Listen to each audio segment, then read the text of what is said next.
প্রিয় বন্ধুরা, আসসালামু আলাইকুম। তোমরা যারা একাদশ শ্রেণীতে প্রথম পর্যায়ে ভর্তির জন্য সিলেক্টেড হয়েছ, তারা কীভাবে নিশ্চয়ন ফি প্রদান করবে সেটাই তোমাদের সাথে শেয়ার করব। কারণ এই নিশ্চয়ন ফি যদি প্রদান না করো তাহলে কিন্তু তোমার সিলেক্ট বাতিল হয়ে যাবে।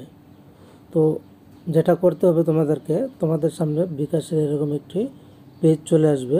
এরকম চলে আসলে তোমরা এখানে দেখতে পাচ্ছ একাদশ শ্রেণী ভর্তি নিশ্চয়ন ফি বিকাশে দিন টু টেনশন ফ্রি। এই যে এখানে প্রবেশ করুন, প্রবেশ করানো দেওয়ার পর তোমাদের এরকম আসবে। এখানে আমি তোমাদের সাথে শেয়ার করছি। প্রথমে তোমরা কি করবে, তোমাদের সামনে এরকম ইন্টারফেস চলে আসলে তোমরা এখানে প্রথম যে অপশনটি দেখতে পাচ্ছ এখানে দেওয়া আছে এডুকেশন ফি। তোমরা লগ ইন করার পর বিকাশে এই এডুকেশন ফি অপশনটি এখানে একটি প্রেস করে দেবে। এডুকেশন ফিতে প্রেস করে দেওয়ার পর তোমাদের সামনে এরকম ইন্টারফেস চলে আসবে। এখান থেকে তোমরা যে কাজটি করবে, এখানে দেখতে পাচ্ছ লেখা আছে 11 ক্লাস অ্যাডমিশন ফি কলেজ, এটা তোমরা সিলেক্ট করবে। সিলেক্ট করার পর তারপর যে কাজটা করবে, নিচের দিকে যে অপশন বিকাশ অ্যাপ থেকে এডুকেশন ফি সিলেক্ট করুন। সিলেক্ট করার পর এখানে তোমরা দেখতে পাচ্ছ কি কি দেওয়া আছে আমি একটু বলে দিই।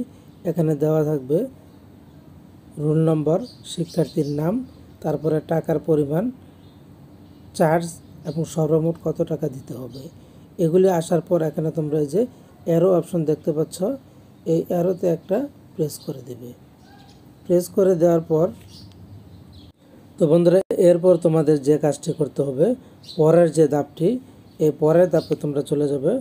পরের ধাপে এটা হচ্ছে এডুকেশন ফি সম্পন্ন করতে নিচের অংশ ট্যাপ করে ধরে রাখুন। এখানে যে অংশটা দেওয়া আছে এখানে ট্যাপ করে ধরে রাখবা। ধরে রাখলে তোমাদের ফিটা এখান থেকে দেওয়া হবে। এর পরের অপশন এরকম থাকবে। এখানে খেয়াল করুন, তোমরা পেয়ে যাবে পরবর্তী নামের একটি অপশন। এই পরবর্তী অপশন, এই যে অ্যারো বাটন, এখানে একটি প্রেস করে দিবে। প্রেস করে দেওয়ার পর এরকম ইন্টারফেস চলে আসবে। এরকম চলে আসলে এখানে দেওয়া আছে এডুকেশন ফি। এই যে এখানে সব কিছু দেওয়া থাকবে, সকল ইনফরমেশন তোমরা এখান থেকে ইনফরমেশনটা দেখতে পাবে। তারপরে নিচে দেখতে পাচ্ছ লেখা আছে অ্যাপে দেখে নিতে পারেন ফি এর ডিজিটাল রিসিট। এটাই হচ্ছে তোমাদের সেই ডিজিটাল রিসিট। এই ডিজিটাল রিসিটটা তোমরা এখান থেকে দেখে নিতে পারবে। এভাবে মূলত তোমাদেরকে এডুকেশন ফি দিতে হবে। আর নিচে যে কথা আছে, যে বিকাশ নাম্বার থেকে ফি তোমরা প্রদান করবে, এই যে বিকাশ থেকে ফি প্রদান করেছেন সেই নাম্বার নিম্নোক্ত একটি SMS পাবেন। তোমরা একটি SMS পাবে, এখানে সেই SMSটা তোমাদের প্রয়োজন হবে। এই যে এখানে দেওয়া থাকবে, পরবর্তীতে ব্যবহারের জন্য এই SMSটা কিন্তু তুমি সংরক্ষণ করে রাখবে। SMSটি ডিলিট করবে না।